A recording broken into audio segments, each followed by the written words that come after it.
Appearance on Dion's Daily Dose does not imply endorsement from or by any candidate or guest. The views, thoughts, and opinions expressed by Dion Bergeron or Dion's Daily Dose are his own and do not represent the views, thoughts, and opinions of any guest. Material and information presented is for general information purposes only. The Dion's Daily Dose name in all forms and abbreviations are the property of its owners, and its use does not imply endorsement of or opposition to any specific organization, product, or service. If you'd like to support the show, please visit our Patreon at patreon.com/Dion's Daily Dose. All right. Hello, ladies and gentlemen. So today I'm going to do a little more local focus. I hope everybody's having a good evening. There's some stuff going on, of course. But I think so I attend a breakfast club. I've mentioned it before, the 463 GOP Club. And it's, in my opinion, it's open to the public. You can join, though, if you want to become a member.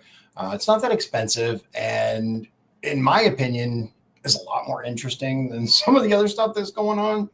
I had an opportunity to ask one of our state reps regarding a little of the legislation that's coming up, which I'm going to cover with you here. But before we get started on that, I'm going to show you guys the interpretation from the Indiana Capitol Chronicle about the upcoming legislative session, and I found it interesting. There we go. Okay, so it's a commentary, but there's both some good information here, and it's the media. It's obviously has a slant. As an aside, before we get started on that, I hope you guys are not too attached to this current setup, because not only is it undergoing flux, but we may be changing a lot of stuff around here soon. So it's in the process of. But back to the fun stuff. Okay, so it says here, be warned, the 2025 legislative session has a ridiculously heavy agenda. This is from Nikki Kelly. It says here, as I head into covering my 26th regular legislative session, I have never seen such a behemoth load of major issues on the agenda. The number of fiscal decisions to be made is staggering. Then add in major topics such as healthcare costs, childcare needs, and utility proposals, and it could be one of the more momentous I have covered in my career. With Organization Day on Tuesday, lawmakers will gather and be sworn for the official start of session. Let's break down the big topics. The budget. Every 2 years, and I learned this when I ran, every 2 years the General Assembly crafts a biennial budget. The $44.5 billion spending plan covers everything from public safety and education funding to Medicaid and public health. A revenue forecast is set for December 18th, but Indiana's economy has cooled since its pandemic days. That means not a lot of new money will be available. The biggest budget discussion, The biggest budget discussion this year, talking about 2025, will likely be on Medicaid, which provides health care for the poor. Its explosive growth is eating up the rest of the state budget. In fact, education is no longer more than half of state spending because of the growth in that sector. Lawmakers are looking for ways to curb the increases. Education funding will likely hinge partially on the Medicaid issue. But if I were traditional Indiana public schools, I wouldn't expect more than a small increase each year. Now, interestingly enough, this predates the bill that was proposed to completely eliminate IPS, which we'll talk about in a little bit.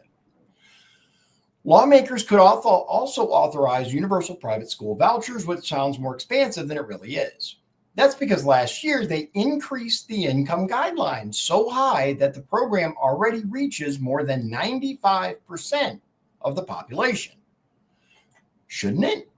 I mean, shouldn't everyone have that option? I know there are people out there that are opposed to charter schools, and I'll admit, I don't know as much about them as I probably should.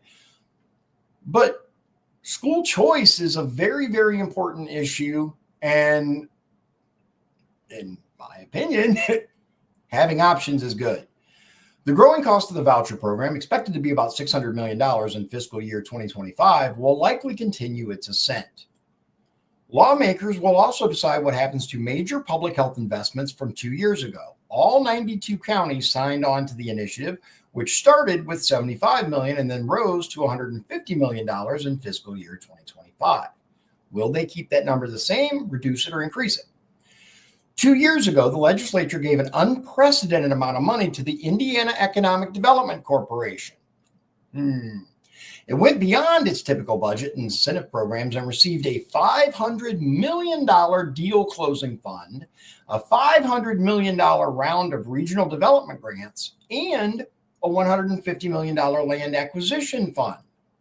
But there has been pushback against IEDC's focus on large corporations and wild spending on the Boone County Innovation Park, which still has only one tenant.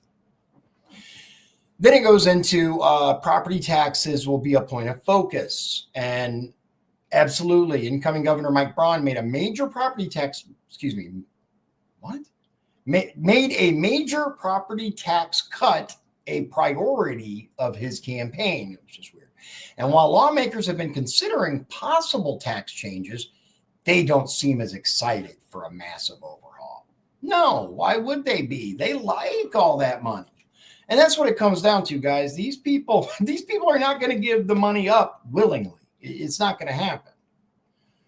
Property taxes provide local government funding, and any large cuts will also mean reduced services. 2 years ago, lawmakers seemed set on cutting state taxes, but that talk has cooled. A 2-year task force on tax reform is meeting next week to finalize recommendations. Healthcare. Braun has also championed a bold agenda to control healthcare costs, but many of the items on his wish list have struggled in earlier sessions. In the past, GOP lawmakers have been content with transparency efforts, but there isn't much left on that front, and it remains to be seen if the GA is willing to be more aggressive with insurance companies, hospitals, pharmacy benefit managers, and more. And I agree with that. Utilities. If you have been reading our content, you won't be surprised to know the issue of utility costs will also be addressed.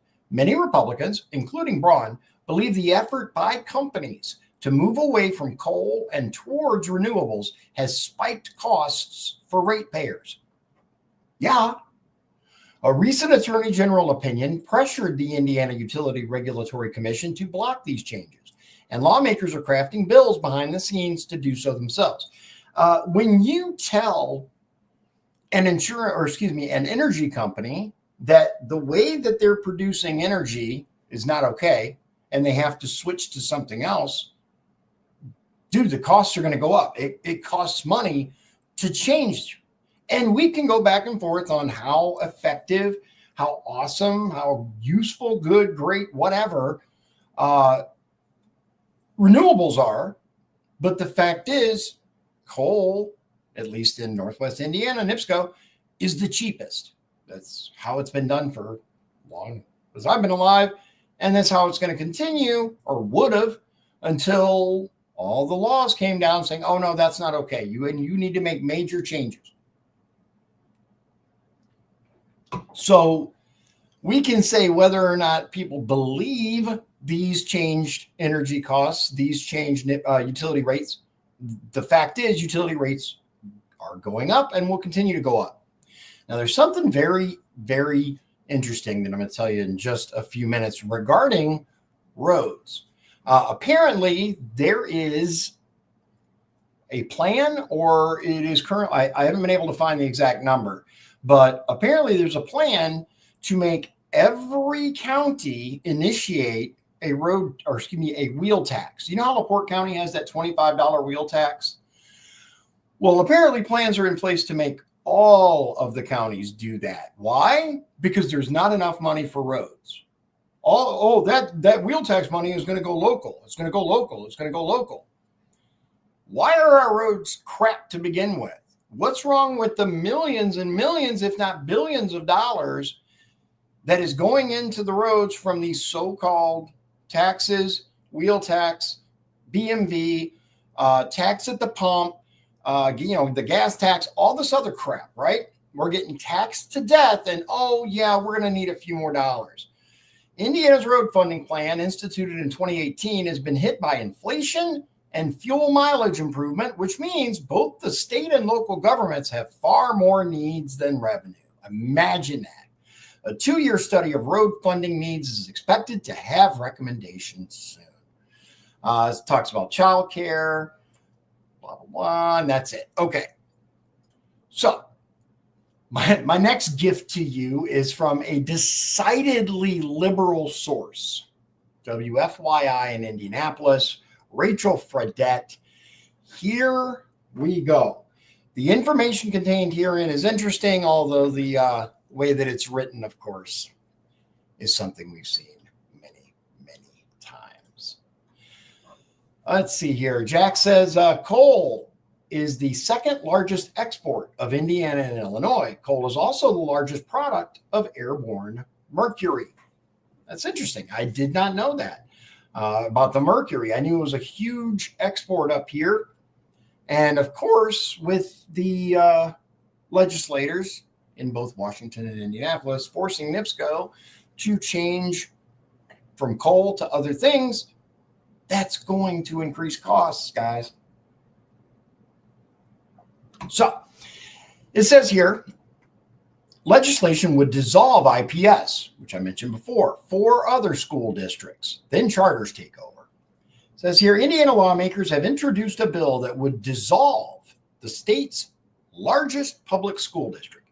House Bill 1136, authored by Representative Jake Teshka from North Liberty, right up the road, the neighboring district, proposes converting 50 schools in the Indianapolis Public Schools District into charter schools. Why? Due to enrollment shifts. 4 other school districts would also be disbanded under the legislation. Gary Community Schools, Tri-Township Consolidated Schools in LaPorte County, Union Schools southeast of Muncie, and Cannleton City Schools near the Kentucky border in Perry County. Interesting. The bill states that if more than 50% of students residing within a school district's boundaries were enrolled in schools not operated by the district as of October 1st of the previous year, the district must be dissolved. School districts' average daily enrollment is determined on that date annually. Oof. I don't know, guys. Let's go. If the bill is passed and signed into law by Braun, the process to dissolve all 5 school districts would begin in July.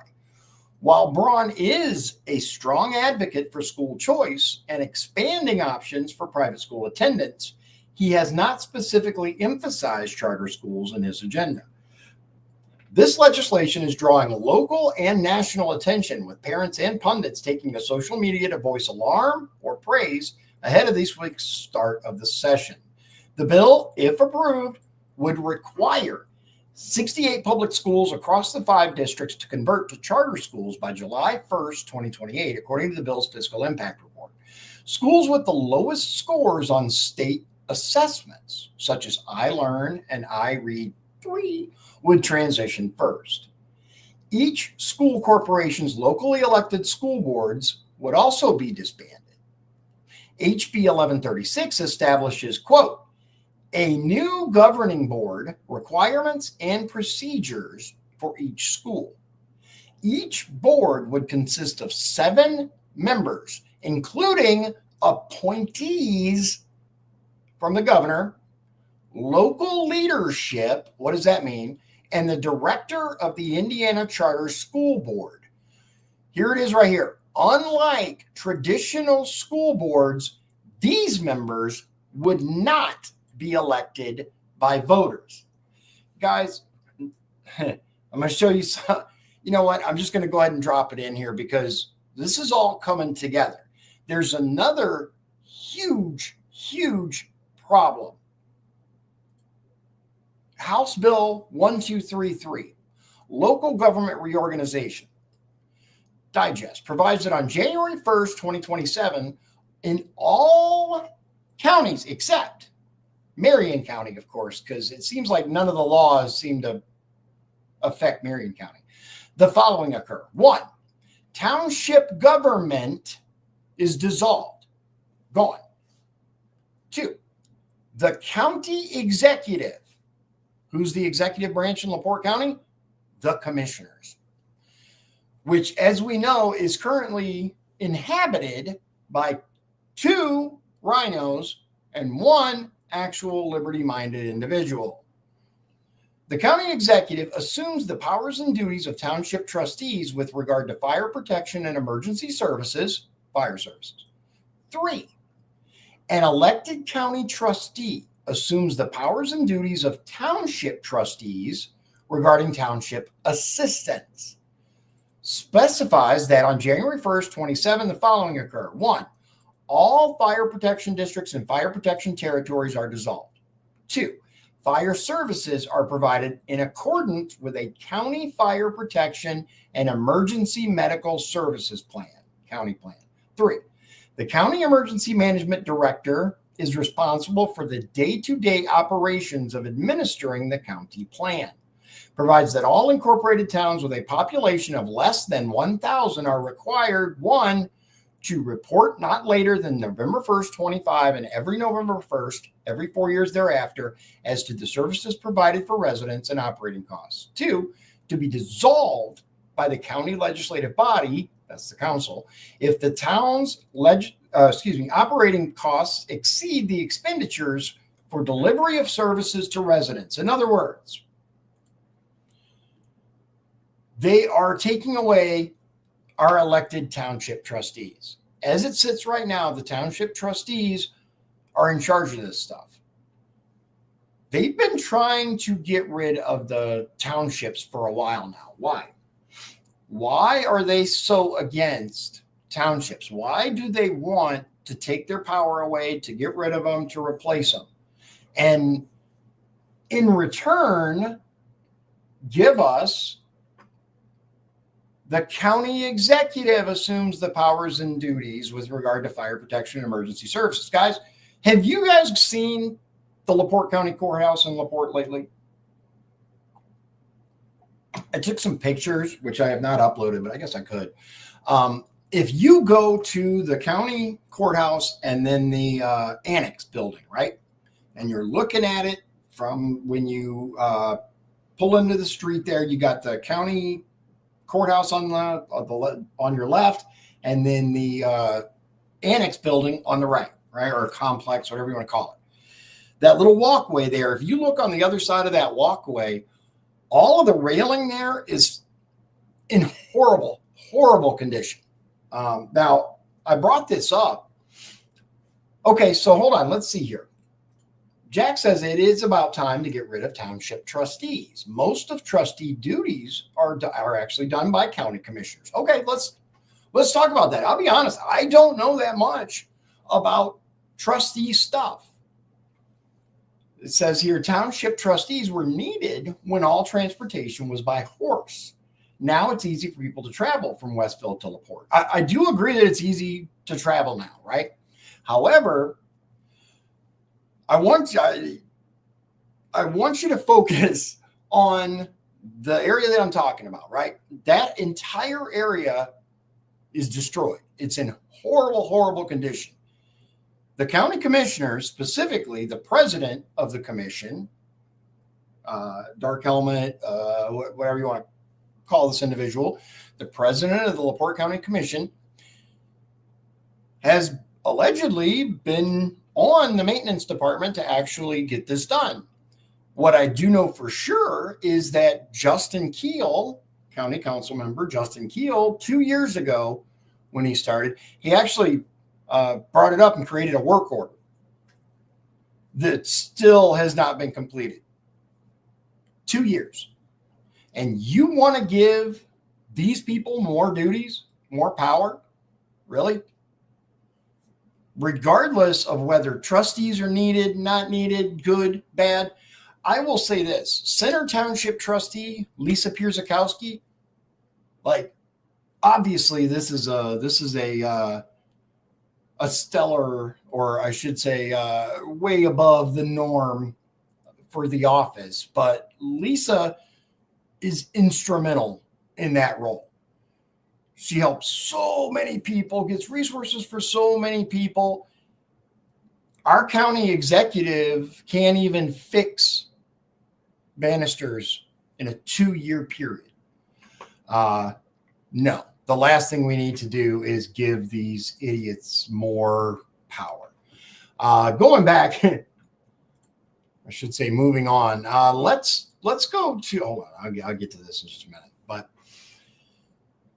these school corporations will be impacted by HB 1136.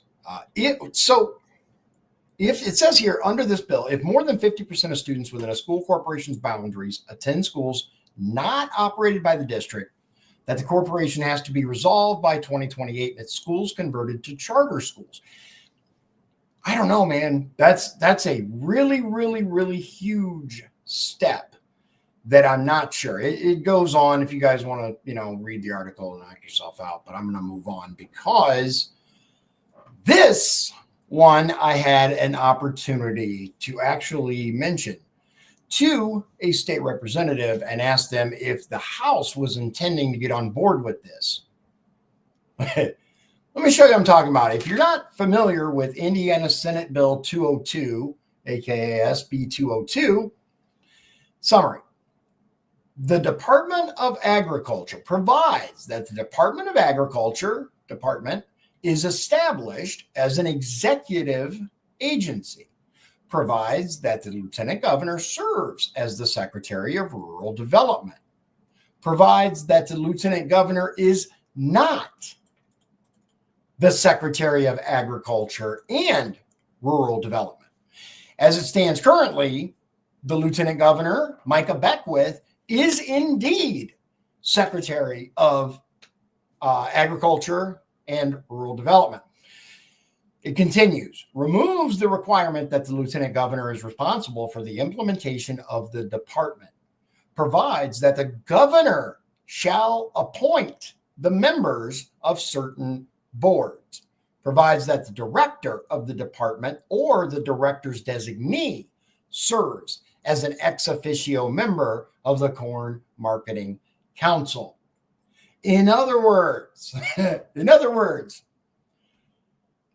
Republican establishment is so salty that we were able to get Micah Beckwith elected as the nominee for the Republican Party for Lieutenant Governor. They are so mad that Micah didn't kiss the ring. They are so mad that we circumvented their wishes that they are trying to gut the office of Lieutenant Governor. The next step, by the way, I expect will be that we no longer actually elect the Lieutenant Governor at all. I'm sure they'll try that. But just starting off, they're going to make sure that Micah Beckwith he is not actually able to do what we elected him to do. And I'll tell you, ladies and gentlemen, there are a number of people that have told me specifically that the only reason they voted for Braun was because Beckwith was the LG candidate. I asked the representative at the breakfast, hey, are you guys on board with this bullshit? And the response I got was, oh, that's probably not even going to make it out, which was not an answer, by the way. So it'll be interesting. I intend to pay very, very close attention to this. And it's gonna be interesting, guys, because this is not how it works. This is not what we expect. When we elect someone, we elect them to do the job that they were elected to do. And what does the legislature want to do? Gut the office. Why? Because it wasn't their pick. Okay, so once again, Indiana Capital Chronicle, we're going to a very liberal publication. But which remember that, right? This is a very left-leaning guy and publication. However, if you look at it, it is kind of entertaining. Blah, blah, blah. He's talking about his history. CEOs 30 years ago, things have changed. The 2025 legislative session in Indiana begins this week. After the holidays have passed and the ceremonial and celebratory dust has settled from the most recent election, the big ideas start landing on paper and become introduced as bills. There are always some doozies, many of them comically looking for the problem to justify their own hilarious solutions. SB 166, Senate Bill 166 from Senator Spencer Deary provides that, quote, are you ready for this, guys? A person may not advertise a product containing marijuana or a marijuana business by any medium within the borders of Indiana. Any medium, huh? Good luck regulating the internet. True. The borders of Indiana, I usually refer to those as the state lines, which makes me think this bill might be the first step to Indiana's secession from the Union over pot.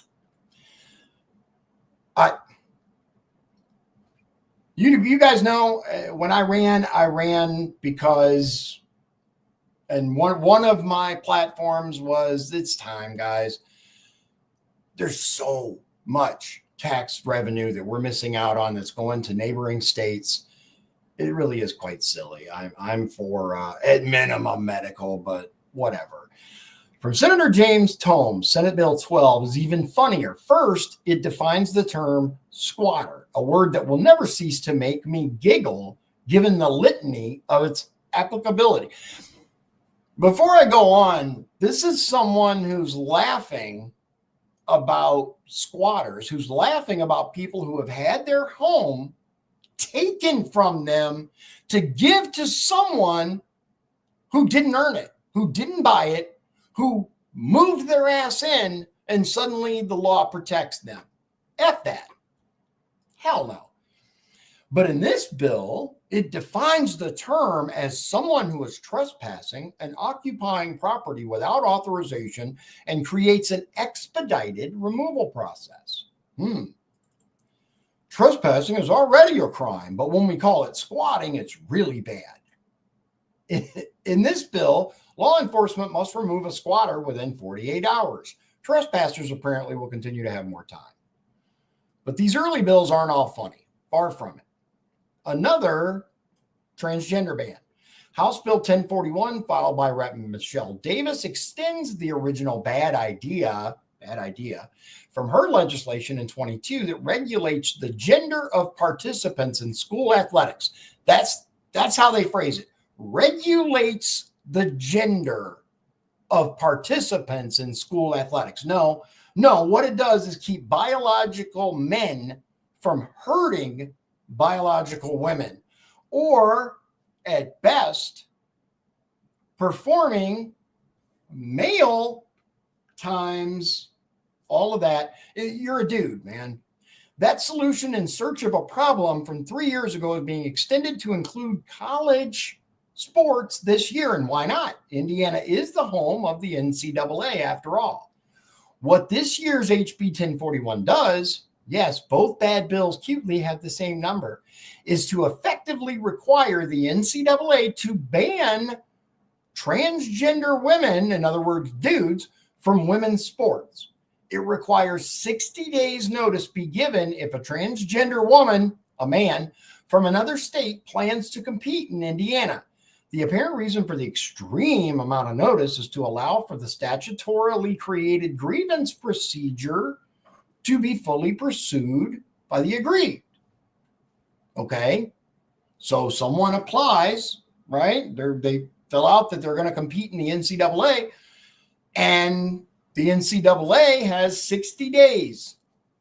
They have to notify them at least 60 days in advance and say, hey, you can't compete. Why? Because you're a dude. It's women's sports. So in case anyone out there was unclear about the Hoosier State's hostility toward transgender women after 2022, this new law is attempting to force the NCAA to implement these hostilities across the country. And for what? blah, blah, blah. So listen to this, right? Actually, I want to. NCAA President Charlie Baker testified before the U.S. Senate's Judiciary Committee last month that of the 510,000 athletes at NCAA schools, fewer than 10 are transgender, as reported by Brooke Migden of The Hill. Fewer than 10.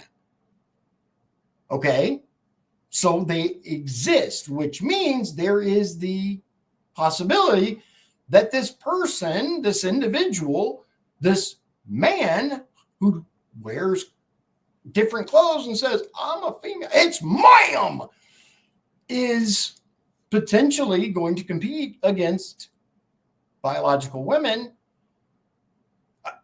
Okay, so this prevents that. So you're literally telling me, yeah, it exists. Quote, 25 states since 2020 have passed laws prohibiting transgender children and teens from competing on school sports teams that match their gender identity. Blah, blah, blah, blah, blah. Yeah. The NCAA is based in Indiana. That enables this louder message. Indiana is the most hostile of them all. This is the predictable progression of hate-based legislation. You mean science. In the era of supermajorities, there is no reason to believe that if this bill passes, it will be the end of the road for the sentiment. It will likely never be enough for Davis and her supporters. Will it end with sports? What about the workplace? What about other public and private benefits? The so-called aggrieved in arenas like this one tend to stay aggrieved. Their anger is what is politically valuable, and it requires regular feeding. This won't be the end of the assault on the transgender community's equal access to the Indiana and the America everyone else has. A relative of the original quip I heard 30 years ago is that there are politicians who are great at finding problems for every solution to. In today's political climate where grievance is the currency, these politicians are more successful than ever before. But the body of work from an era like this will not be funny at all. Holy cow. So basically, the elected officials in Indiana are working to protect our girls from men in their sport. And of course, it's making people angry. Moving on a little bit, and then we'll kind of pivot back because I'll talk about what some of these changes mean. But let me show you guys on our favorite president. Let me show you guys what's going on here. Scott Adams said, that's the guy who does the Dilbert cartoon. He's entertaining. At the risk of overdoing my amazement at how skilled Trump is at persuasion, this is just next level. Check this out, dude. This is genius. Trump invites his favorite foreign leaders to the inauguration. Historically, none are invited, by the way, and instantly turns it into an exclusive club that the others are begging to join. I mean, come on, I've run out of words. So apparently foreign leaders are desperately jockeying for invites, right? EU's von der Leyen has not received invite, right? So this person's, the Pope of Greenland will be there. Just as long as there's an empty receipt reserved for Abe, whatever his name is. And for this right here is that this is what we voted for, right? This is what I voted for. I was looking for, there's one in particular that I wanted to share with you guys, but I'll just lay it out. So after the multiple attempts on the president's life, I think that this is a chess move, guys. He is actually inviting these leaders, right? And if they come, then their security detail is responsible for their safety, okay?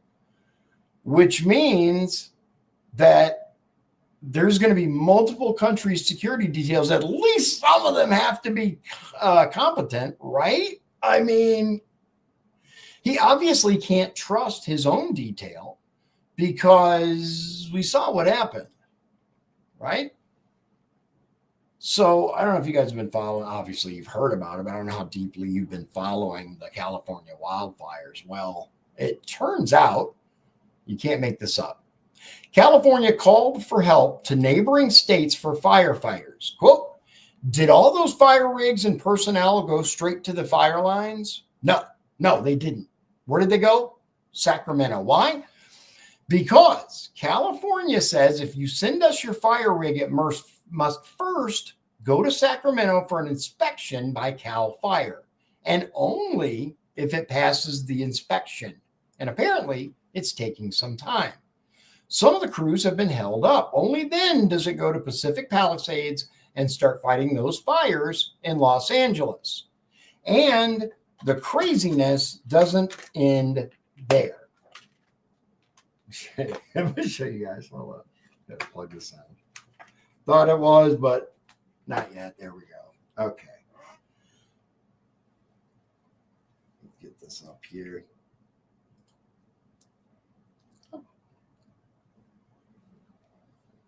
Okay, here we go.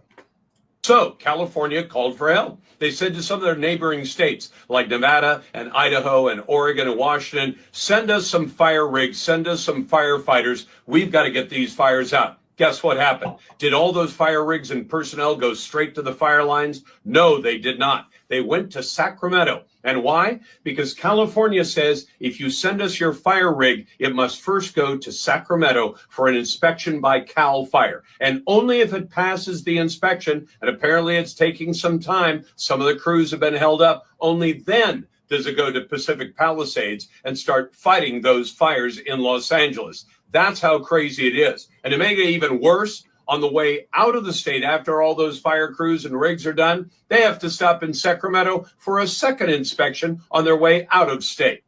So, California. What? Oh, yeah.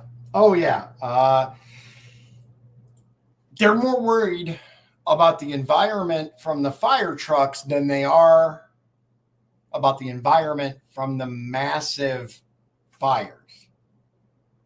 Yes. So digging in a little deeper on this, it turns out that there are multiple community notes.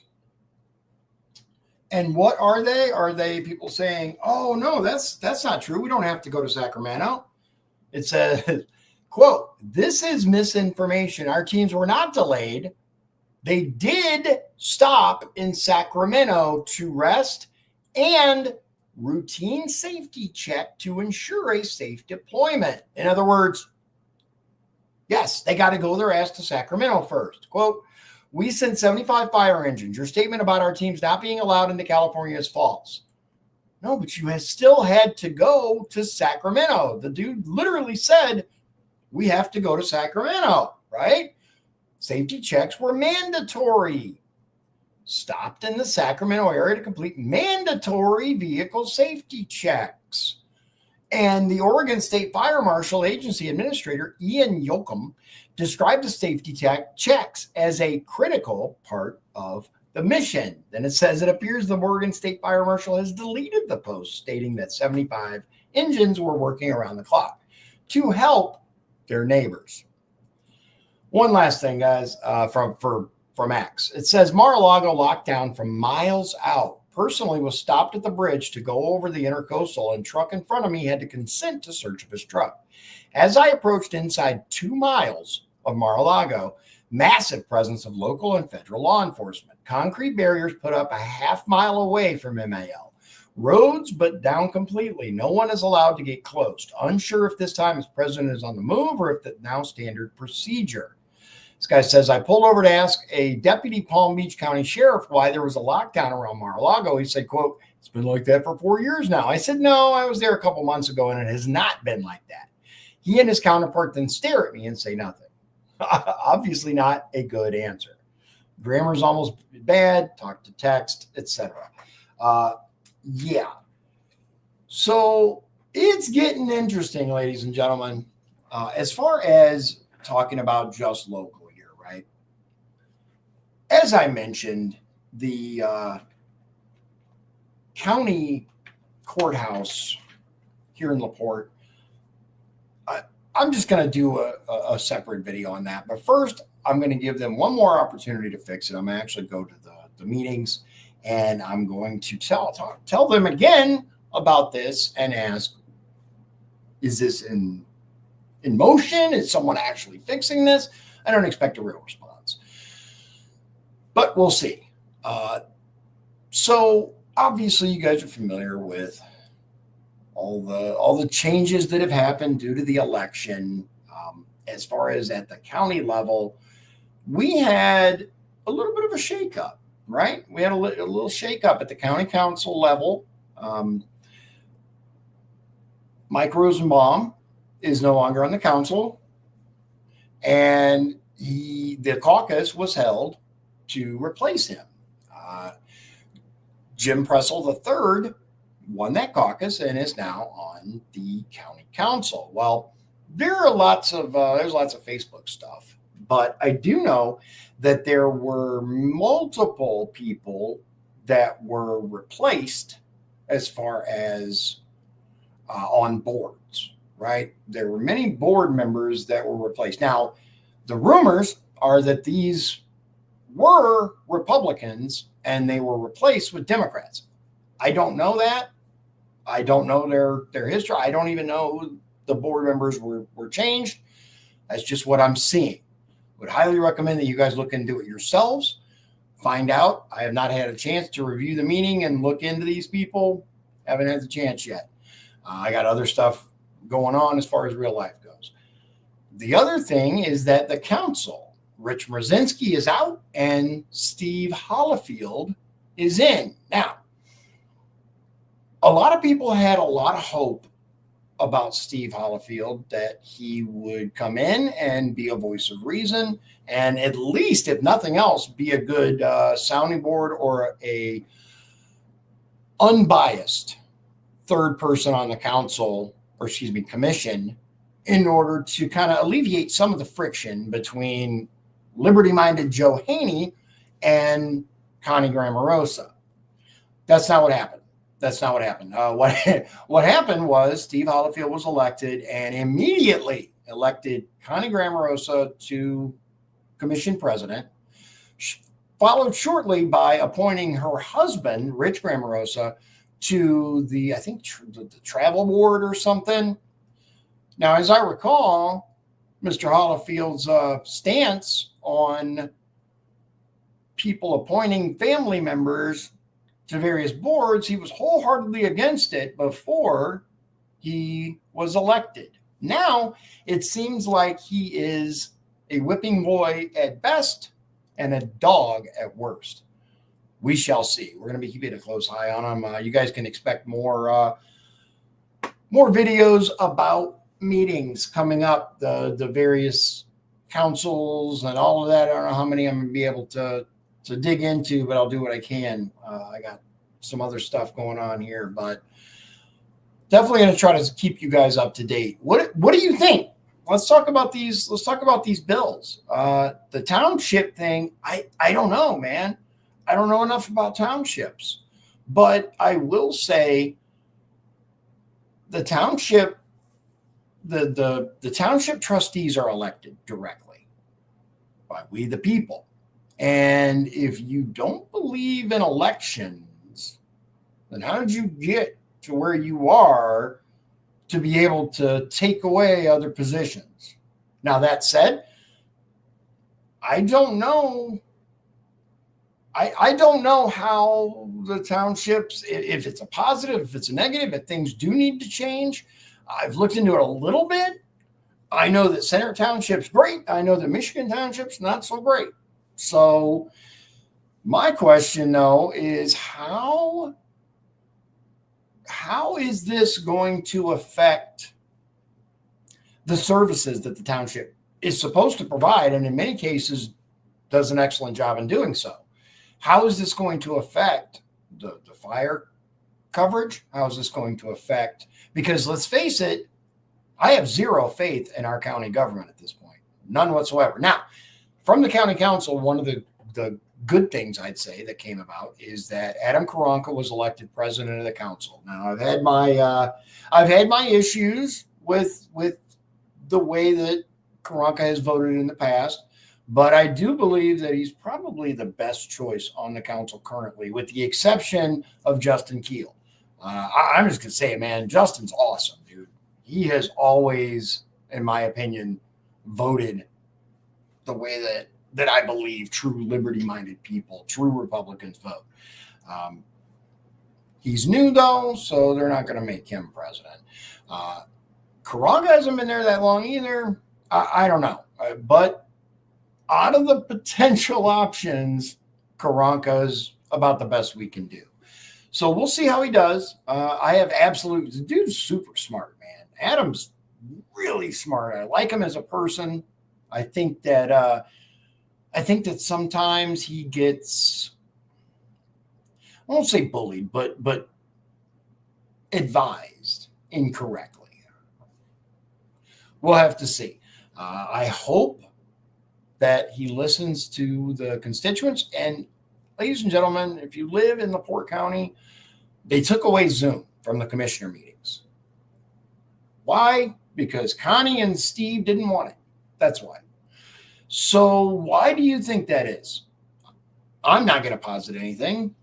Why would a commission take away the ability for the public who can't come to meetings to comment? Why do you think that is? Allegedly, it was due to financial reasons. And of course, Courtroom Connie is quoting these insane figures, which it's like $7,000 a year or something, which Commissioner Haney has come out and said that's not accurate. $7,000 is for the entire county. It's for all of the various boards, divisions, county council, all of this together. So realistically, the commissioner's portion of that is probably a couple $100, which in my opinion is very, very little given all the BS that we waste money on. So no more Zoom. Now you can still watch the meeting afterwards on Alco, right? But YouTube, etc. But you cannot attend the meeting via Zoom anymore. Interesting. That was at the same meeting where Connie's husband was appointed. And by the way, Joe Haney, again, the only liberty-minded commissioner that we have, was only given one board appointment. One. So much for equal representation, right? Hollifield is a joke. He's an absolute joke. So that's it. You guys make up your own mind by all means. Watch the commission meetings. I'm going to be covering them as much as I can moving forward. With that, ladies and gentlemen, I hope you have a good evening. What do you guys think? Are we in for a wild ride? Is it going to be an interesting 2025? I believe so. Not only at the national level, but also here in LaPorte County. I think it's going to be wild. I think we are in for a whole lot of very, very interesting things. Hope you have a good evening. I'll see you again real soon. God bless you. God bless Indiana. And God bless the United States of America. Hope you have a great evening. Good night. If you'd like to support the show, please visit our Patreon at patreon.com/Dion's Daily Dose. This has been Dion's Daily Dose, hosted by Dion Bergeron. Executive producers, Sean Holgram and Michael Beebe. Copyright 2024. Dion's Daily Dose, all rights reserved.